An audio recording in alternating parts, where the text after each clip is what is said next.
All right, now we're going to do the exact same thing we just did with terms, only we're going to do the analogous thing for factors.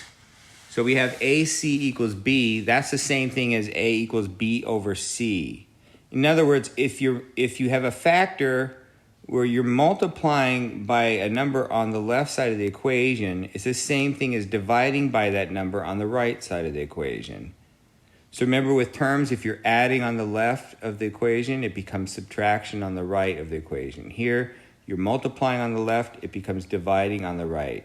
And it works vice versa as well. If you were dividing on the right, side of the equation, like this, you could put the C over here. In other words, it's same as multiplying by the factor on the left.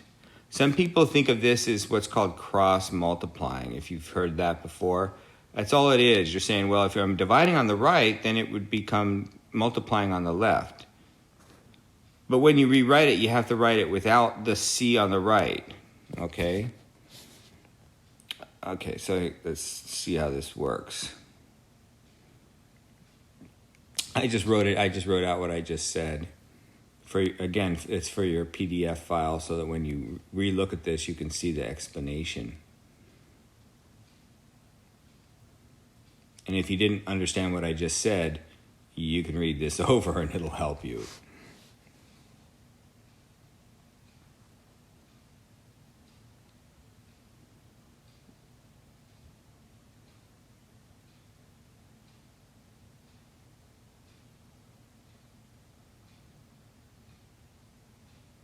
All right.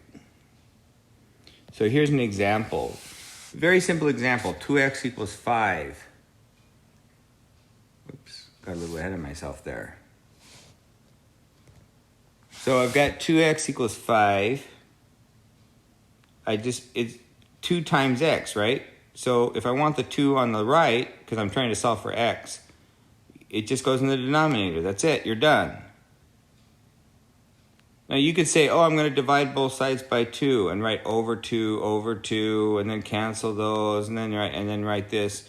Or you could just write it. See? It's easier. The 2 goes down there. It's called cross multiplying. You're going across the equal sign. So it's up here, then it goes down there. See? It's called cross multiplying.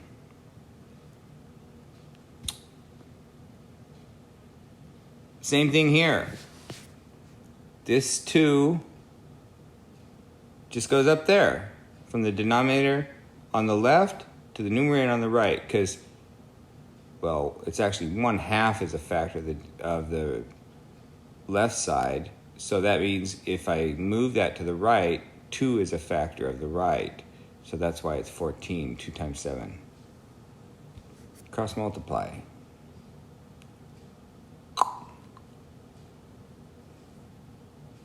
This one, super easy, right? Dividing by 2 on the left becomes multiplying by 2 on the right, which gives me 16. Times 3 on the left becomes divide by 3 on the right, which gives me the over 3. So this 2 goes up here, this 3 goes down there, and I'm done. Because 2 times 8 was simple enough that I just wrote the result down instead of writing 2 times 8.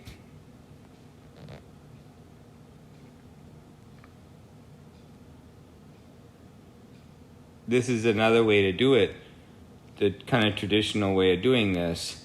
You just multiply both sides by the reciprocal of 3/2, which is 2/3. And then you simplify that, right? This is a lot of work for nothing. For just x equals, that's the same thing I got. See, it's the same thing I got here. I just went 16 over 3, done. A lot easier than going through all this junk. This is the default if you can't do this for some reason. But even if these numbers were harder, I would just write this number times this number over this number. And then look to see if things reduce, of course. In this case, they didn't.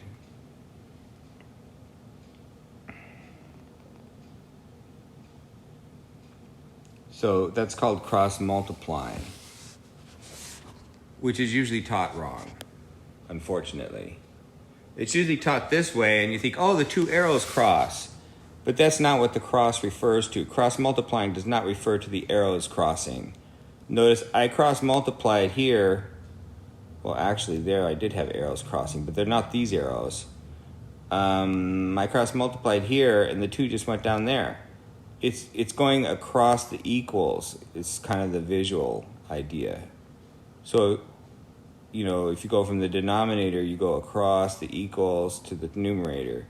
If you go from the numerator, you go across the equals to the denominator, kind of like that. Okay? But this is not incorrect. It's just that's only one example of cross multiplying. Okay? So, of course, I'll write that out for you here. This is correct, but the real rule is just what I stated in 3. Okay? What did I state in 3? The factor of the left side of the equation becomes a factor of the right side. The new factor is the reciprocal of the factor on the left. And it's just that's the rule. That's how it works. So if we put all the options together for cross multiplying, it looks like this. There's 4 arrows there, where any combination of these 4 moves, meaning where the arrows are telling you to move stuff, can be made. Any combination, any one of them, any 2 of them, any 3 of them, or all 4 of them. And so I have all 4 of them written out in examples on the next video, or maybe the next 2 videos.